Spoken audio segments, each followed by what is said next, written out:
रक्षाबंधन के समय आइल बा ए भैया। एगो बहिन के भाई सीमा पे शहीद हो गईले।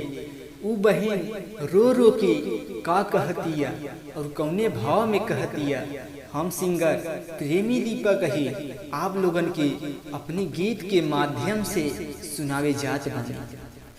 रखिया के डोरवा के करा के बाधी टूट गईल अरमान, भैया हमारे हो देश के सिपाहिया कारगिल पे दिहाले परान।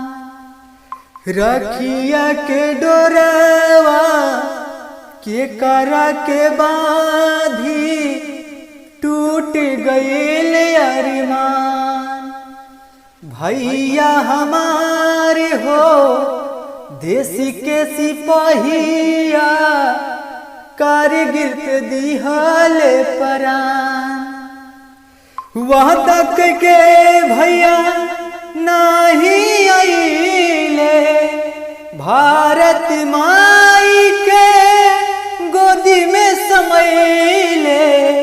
पली पली लोरवा माई बहैले, काहे विधाताई दिनवा देखैले। भैया त गईले ई दुनिया से, बचल रहे देशवा के साथ।